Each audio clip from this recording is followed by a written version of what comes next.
વિદ્યાર્થી મિત્રો,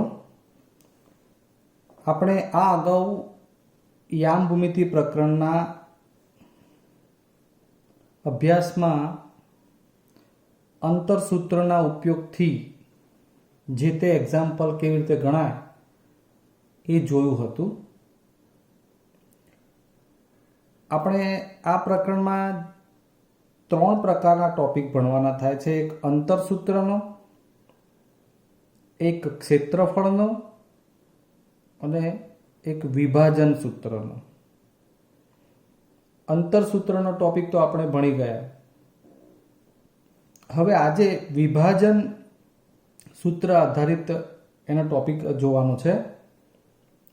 એટલે એમાં વિભાજન કોઈ એક બિંદુથી રેખાખંડનું થતું હોય તો એ વિભાજન કરતું બિંદુ કયું કહેવાય, એના યામ શું, એ થોડી આજે ચર્ચા કરવાની છે અને એના આધારિત આખો ટોપિક હશે. તો આવો જોઈએ. આપણે એમાં લખ્યું છે એ પ્રમાણે રેખાખંડ એબીનું બિંદુ પી દ્વારા વિભાજન. આપેલ રેખાખંડ એબી પર એ અને બી સિવાયનું બિંદુ પી હોય તો, આ રહ્યો રેખાખંડ એબી, એ અને બી સિવાયનું બિંદુ પી છે. તો બિંદુ પી એ એબીનું એ તરફથી એપી ભાગ્યા પીબી ગુણોત્તરમાં અંતઃ વિભાજન કરે છે તેમ કહેવાય. આ પી બિંદુ ત્યાંથી 2 ટુકડા સમજવો હોય તો એક એપી બને છે અને બીજો પીબી. આ મધ્યમાં છે એવું નથી, ગમે ત્યાં હોય. આ એ અને બી સિવાય આ રેખાખંડ ઉપર એનું સ્થાન ગમે ત્યાં હોય. માનો કે આ 10 એકમ લંબાઈ હોય ને અહીંયા 3 એકમે હોય તો અહીંયા આ 3 એકમ અંતર થયું, તો 3 અને અહીંથી વધી કેટલું 7. માનો કે આ 10 એકમ હોય ને અહીંયા 4 હોય તો આ 4 એ થી પી અને પી થી બી 6. એવી રીતે 4:6 નું પ્રમાણ સમજવું હોય તો અહીંયા એપી જેમ પીબી લખ્યું છે, બરાબર. એટલે એપી ભાગ્યા પીબી પ્રમાણે એ તરફથી કયું છે એટલે બી તરફથી કયું હોય તો અહીંયા પીબી ઉપર આવે ને એપી નીચે આવે. તો પી બિંદુ એ આપેલ રેખાખંડને ની વચ્ચે હોય અને એની ઉપર પણ હોય તો એ બિંદુ એ વિભાજન કરતું બિંદુ કહેવાય પી ને. જે એ તરફથી કેવું હોય તો એપી જેમ પીબી, બંને રીતે લખી બતાવ્યું છે, ગુણોત્તર અને જેમ ના ગુણોત્તરમાં અંતઃ વિભાજન કરે છે તેમ કહેવાય. આ રેખાખંડ એબી ને લંબાવી અને વિચારવામાં આવે તો આ એબી ની બહાર પી થઈ ગયું. આ કિસ્સામાં આપણે એવું કહી શકીએ કે પી બિંદુએ એબી નું બહિર્વિભાજન કરે છે. કેવું વિભાજન કરે છે? બહિર્વિભાજન કરે છે, જેનો અભ્યાસ આપણે નથી કરવાનો.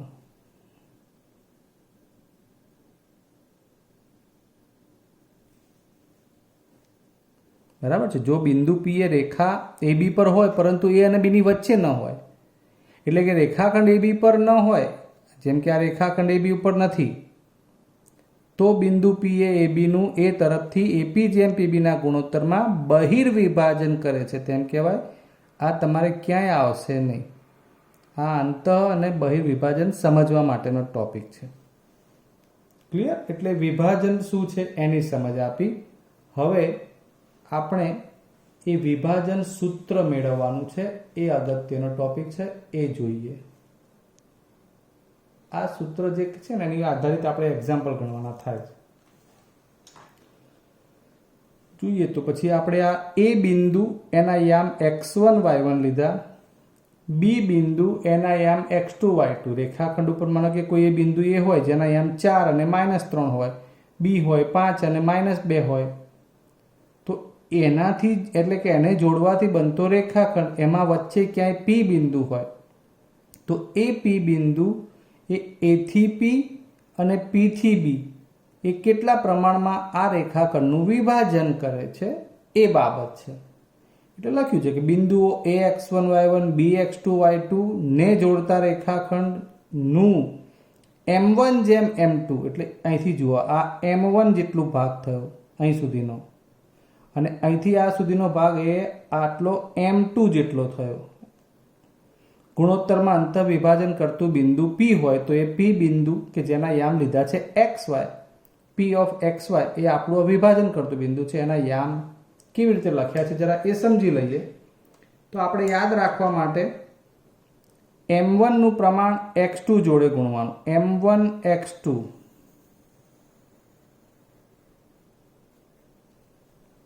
બરાબર, અને m2 x1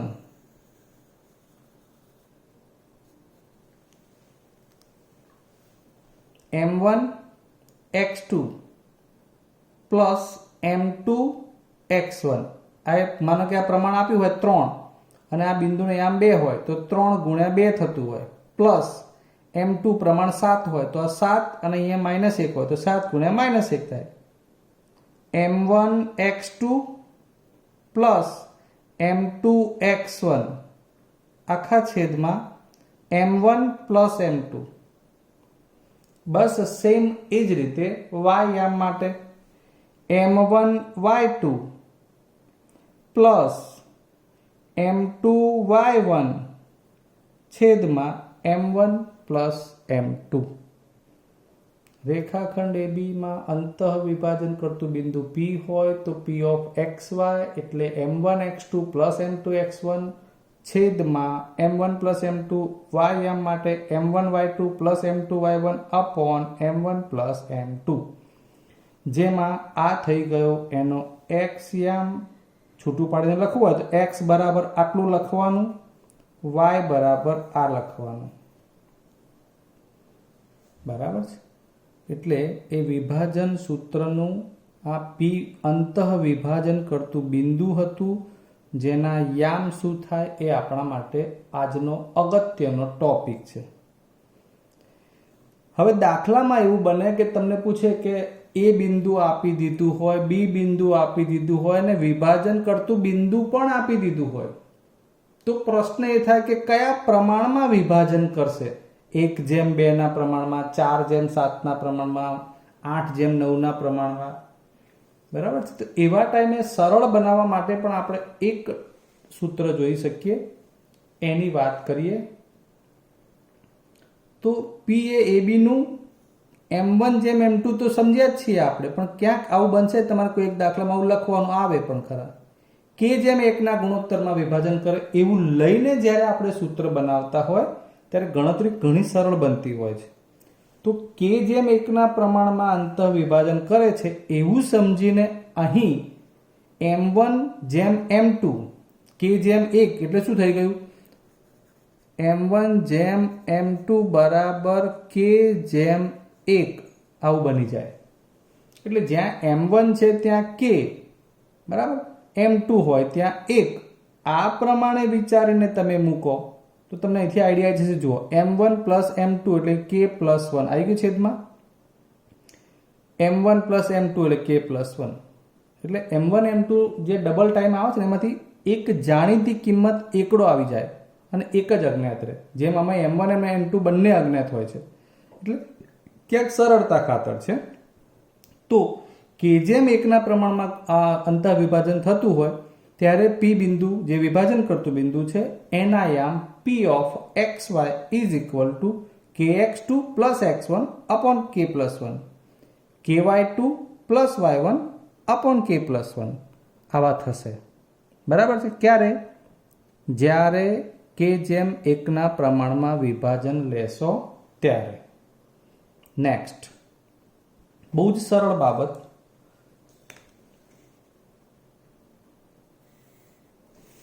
આ રેખાખંડ AB, અહીં P બિંદુ હું એનું મધ્ય બિંદુ લઉં તો તમે એક વાત તમે ચોક્કસ કહી શકશો. કઈ? કે જ્યારે P મધ્ય બિંદુ હોય છે ને ત્યારે A થી P અંતર અને P થી B અંતર કેવું થાય ખબર છે? સરખું થાય મિત્રો. એટલે A થી P અને P થી B નું જે પ્રમાણ છે ને m1 અને m2 એ સરખું થાય એટલે મેં એને 1:1 એવું લખ્યું છે. ક્યારે? P એ AB નું મધ્ય બિંદુ હોય ત્યારે m1 જેમ m2 બરાબર 1:1 એવું થતું હોય ને માટે એ વખતે કે જ્યારે પી એ એબીનું મધ્યબિંદુ બનતું હોય ત્યારે પીના યામ, તો તમે આ જ સૂત્રમાં m1 ની જગ્યાએ 1 લખો, m2 ની જગ્યાએ પાછા 1 લખો તો 1 તો ગુણાઈ ગયા, તો એકલા x2 વધ્યા. અહીંયા પાછો 1 ગુણાઈ ગયો તો x1 એકા x1, x2 એકા x2, તો x2 વધ્યું અને x1 વધ્યું ખાલી. અને નીચે પણ 1 વત્તા 1 એટલે કેટલા થઈ જાય? 2. એટલે બન્યું શું? x2 ગુણ્યા 1 એટલે x2, x1 ગુણ્યા 1 એટલે x1, એટલે x2 પ્લસ x1 છેદમાં 1 પ્લસ 1 એટલે 2. સરવાળો છે એટલે x2 પ્લસ x1 ને આગળ પાછળ લખીએ તો આપણને બોલવામાં સરળતા રહે. એટલે મધ્ય બિંદુ હોય ત્યારે યામ બની જાય x1 પ્લસ x2 ભાગ્યા 2, y1 પ્લસ y2 ભાગ્યા 2. ખ્યાલ આવી ગયો? એ વખતે કોઈ પ્રમાણની મગજમારી તમારે રહેતી નથી, કારણ P એ મધ્ય બિંદુ છે. એટલે તમારે આ એ બિંદુના અને બી બિંદુના સીધા જ x યામોનો સરવાળો કરી ભાગ્યા 2 કરો તો P નો x યામ મળી જાય. y યામોનો સરવાળો કરી ભાગ્યા 2 કરો એટલે P નો y યામ મળી જાય. હજુ એક બીજો ટોપિક જોઈ લઈએ, પછી સૂત્રો તમારા આટલા જ રહેશે અંતઃવિભાજનમાં. ત્રિકોણનું મધ્ય કેન્દ્ર. બહુ ઓછું તમને આ બધું યાદ હોય એવું ચોક્કસ છે. મધ્ય કેન્દ્ર, પરિકેન્દ્ર, અંતઃકેન્દ્ર, આવા 3 ટોપિક ભણેલા હોવા જોઈએ તમે.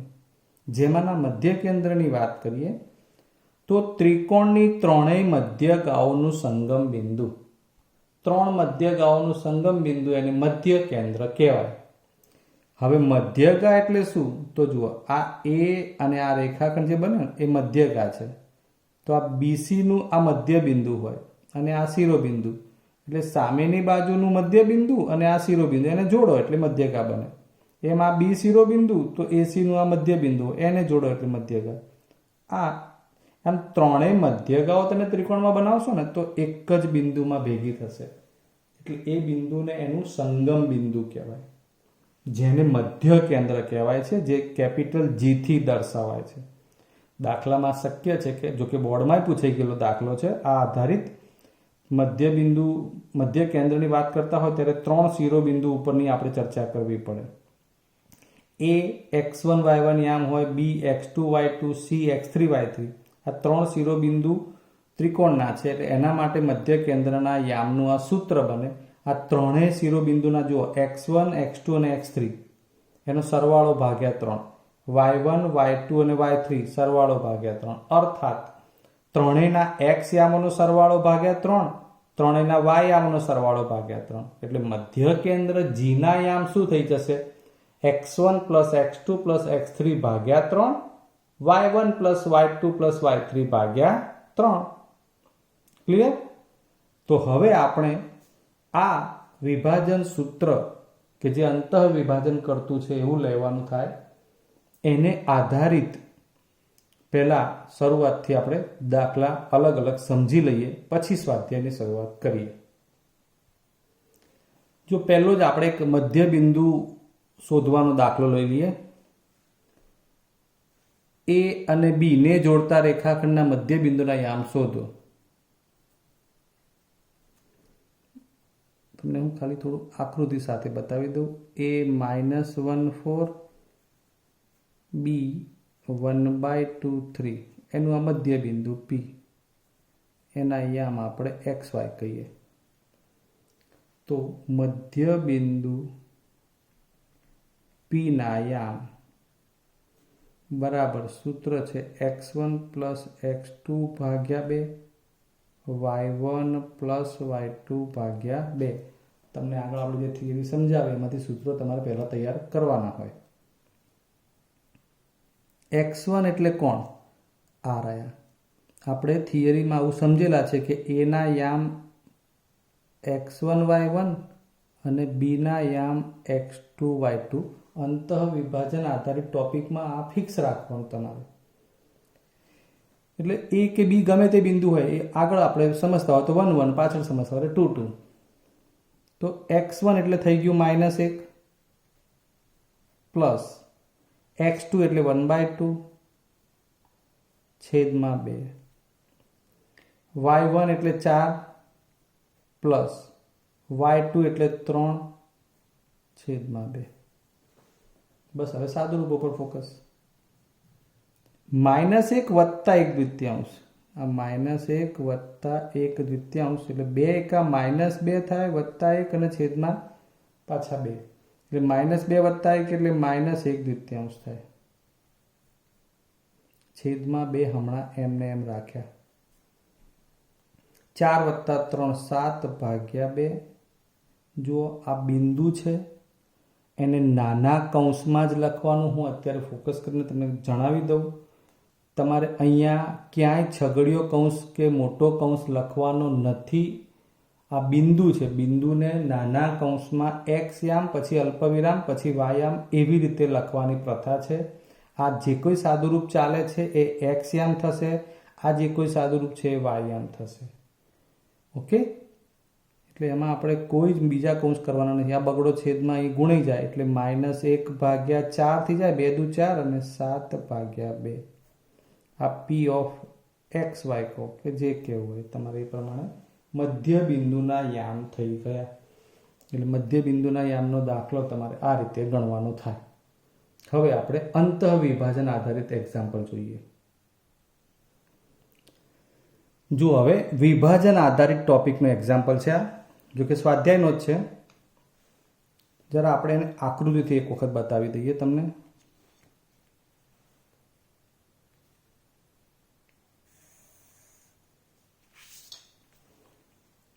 આ એ બિંદુ -1 7 અને બી લઈએ 4 3.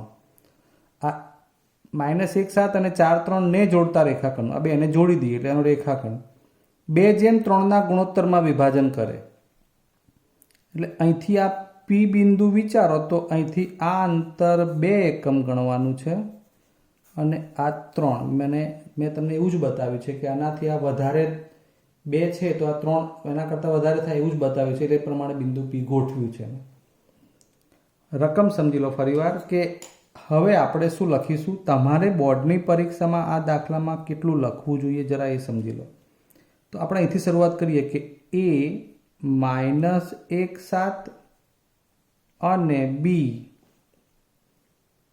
4 3 ને જોડતા રેખાખંડનું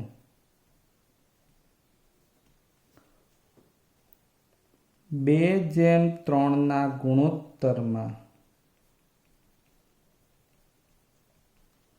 વિભાજન કરતું બિંદુ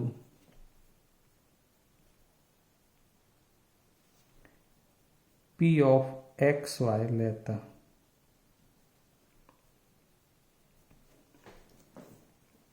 બરાબર છે, આપણે આ શોધવાનું છે.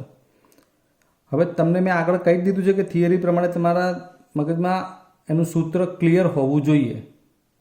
તો હજુ તમને હું અલગ લખી આપું તો એમાં આપણી પાસે m1/m2 પ્રમાણ છે 2/3. હવે એના યામને x1 y1 કહેતા હોઈએ તો x1 બરાબર -1, x2 બરાબર 4. આ x1 આ y1 7, x2 y2. સમજી ગયા? ફરીવાર એની જગ્યાએ આપણે શું વિચારીએ છીએ? x1 y1. આકૃતિ તમારે પરીક્ષામાં ક્યાંય દોરવાની આવતી નથી. બીની જગ્યાએ x2 y2. એટલે આ x1 આ y1, x1 -1 y1 7, આ x2 આ y2 4 3. p ઓફ xy આ શોધવાનું છે. હવે એનું સૂત્ર માટે p ના યામ અથવા p ઓફ xy બરાબર સૂત્ર લખીશું m1x2 m2x1 m1 plus m2 m1y2 m2y1 m1 plus m2 બરાબરની નીચે બરાબર. હવે નાના કૌંસમાં લખવાનું છે m1 કેટલા થઈ જશે આગળ? m1 બરાબર 2, x2 4 plus m2 3 x1 minus 1 છેદમાં m1 વત્તા m2 એટલે 2 વત્તા 3 બરાબર ને m1 m2 એટલે m1 કેટલા 2 m2 3 અહીંયા પણ m1 વત્તા m2 તો 2 વત્તા 3 ફિક્સ જ છે ચલો અહીંયા m1 કેટલા 2 y2 3 m2 3 y1 7 હવે તમારું કામ પૂરું સાદું રૂપ જ રહેશે ખાલી 4 દુ 8 3 એકા 3 પણ પ્લસ માઇનસ એટલે માઇનસ થવાનું છે મેં સીધું લખ્યું આ ભૂલો ના થવી જોઈએ 3 એકા 3 પણ માઇનસ ના હિસાબે -3 3 ને 2 છેદમાં તો 5 3 દુ 6 7 તરી 21 3 ને 2 5 માટે p ઓફ xy બરાબર 8 માંથી 3 જાય તો 5 અને 5 ભાગ્યા 5 એટલે 1 21 ને 6 27 પંચમાંશ 7 તરી 21 ને 3 દુ 6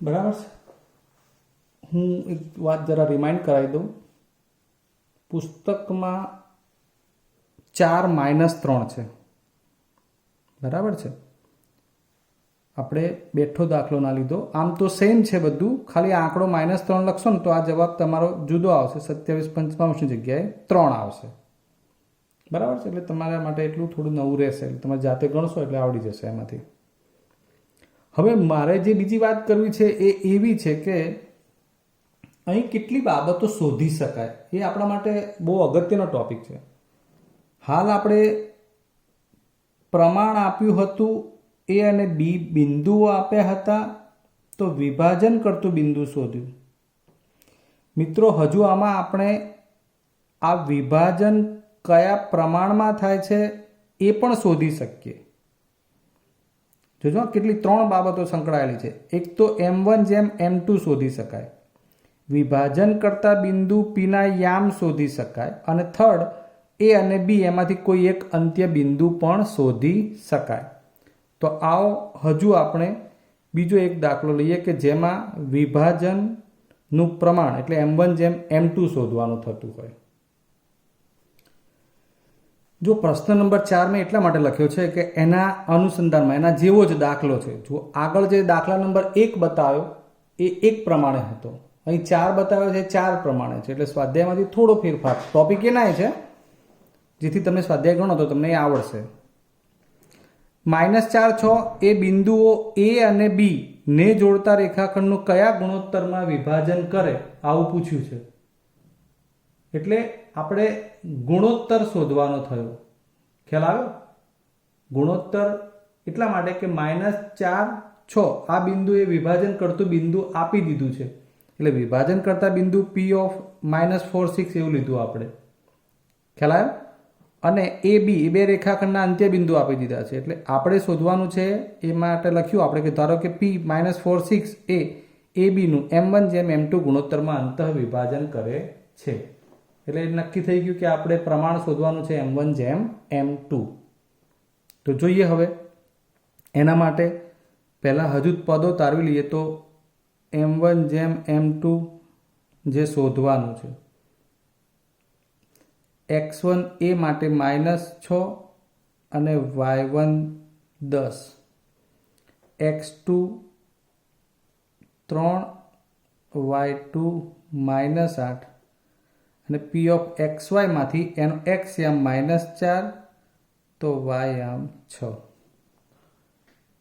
ઓકે હવે સૂત્ર અનુસાર શું લખવું જોઈએ એની વાત કરી લઈએ તો જે શોધવું છે એના માટે અંતઃ વિભાજન કરતા બિંદુ p ના યામ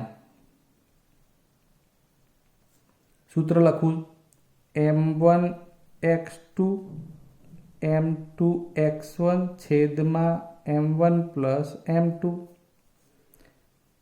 m1 y2 m2 y1 m1 plus m2.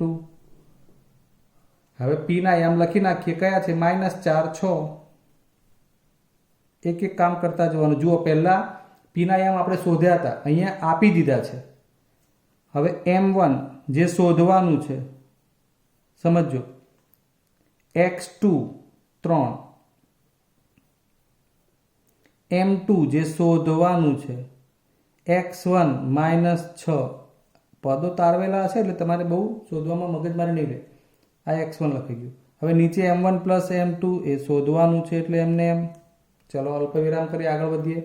m1 શોધવાનું છે, y2 -8 પ્લસ m2 જે શોધવાનું છે, y1 એટલે લઈશું 10 છેદમાં m1 પ્લસ m2. ક્લિયર? હવે આનું સાદરૂપ આપી દઈએ, આનું સાદરૂપ આપી દઈએ. ત્યાં સુધી હમણાં -4 6 એમને એમ રાખો. આ થઈ જશે 3m1 -6m2 અને છેદમાં m1 પ્લસ m2. બરાબર? એ રીતે અહીં -8m1 પ્લસ 10m2 છેદમાં m1 પ્લસ m2. હવે આ x યામ બની ગયો, એને -4 જોડે સરખાવવાનું. 3m1 6m2 m1 plus m2. y યામ 6 બરાબર આ 6 બરાબર આ -8m1 10m2 m1 plus m2. Okay. હવે આ એક યામનો આપણે ઉપયોગ કરીએ અને એમાંથી પ્રમાણ શોધી કાઢીએ.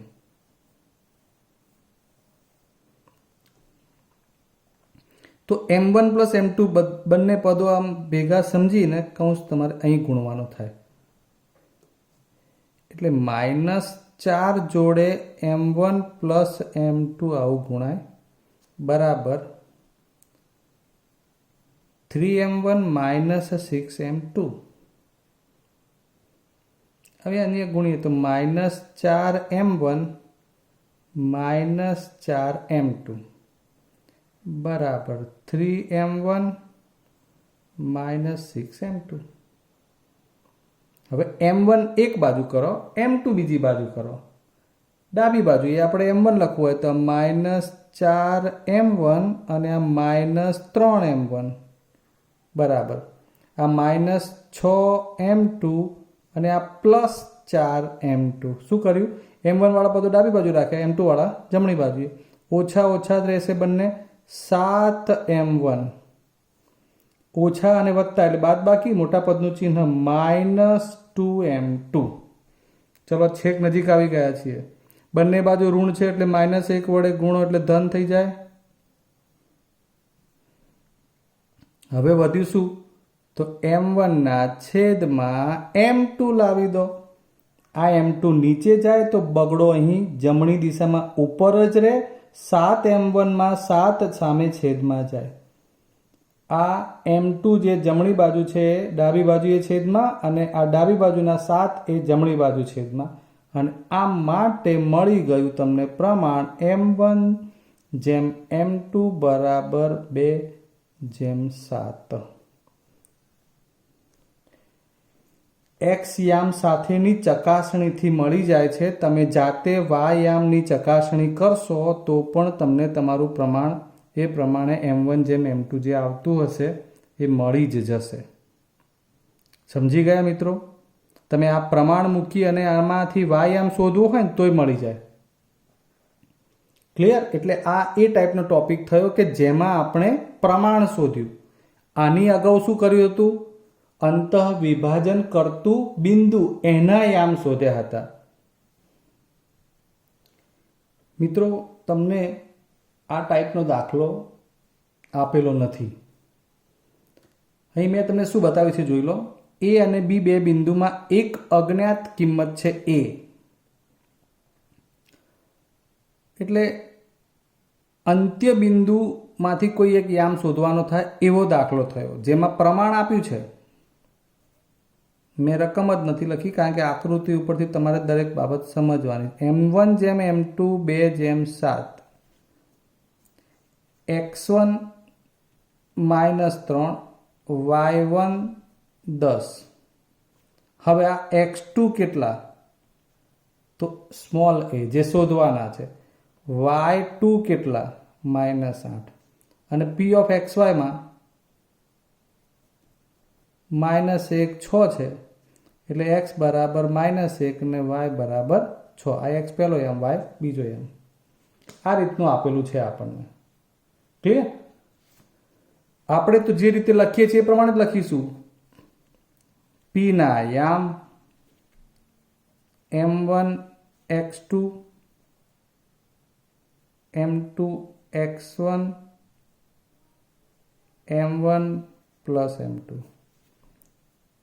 m1 y2 m2 y1 m1 plus m2. p ના યામ મૂકીએ -1 6, m1 કેટલું છે? 2,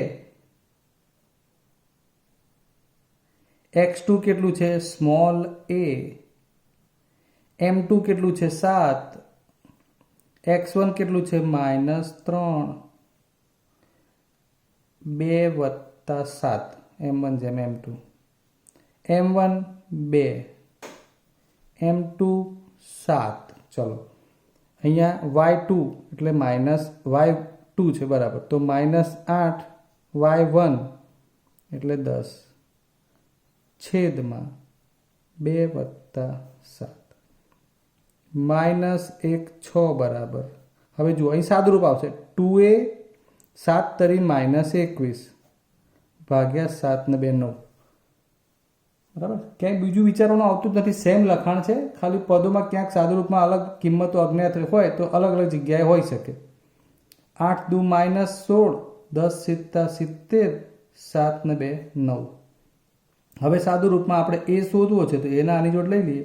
માટે હવે -1 બરાબર 2a -21/9 તથા 6 બરાબર -16 + 70/9. આનું આપણે કંઈ કરવાનું નથી, બરાબર, કારણ કે આમાંથી અજ્ઞાત કિંમત મળી જાય છે. તો 9 એકા -9 -21 આ બાજુ લઈ જાઓ, કેટલા આવી જશે? 2a બરાબર -21 + 9. કેટલા વધવા જોઈએ? 21 માંથી 9 જાય તો પહેલાં 21 માંથી માનો કે 1 કાઢો તો કેટલા વધે? 20. હજી પાછા 8 કાઢો એટલે 12. માટે a બરાબર 12/2, a બરાબર 6. ક્લિયર? 3 પ્રકારના દાખલા આપણે એની જોડે જોડે જોયા છે. અંતઃ વિભાજનના સૂત્ર આધારિત બધા જ થિયરીના પ્રશ્નો જોઈ લીધા, એમાં સૂત્રો જોઈ લીધા.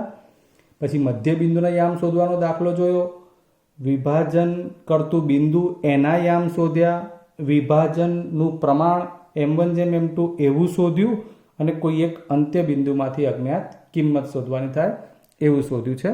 હવે આમાં હજુ થોડા પ્રશ્નો ડિટેલમાં બની શકે, એ આપણે ક્રમશઃ ભલે સ્વાધ્યાયમાં ગમે તે રીતે આપ્યા હોય પણ આપણે આપણી સમજની જરૂર છે જે છે ટોપિકમાં ખાસ, એ પ્રમાણે આગળ આવતા વિડીયો લઈશું. ત્યાં સુધી રજા લઈએ. જય હિન્દ.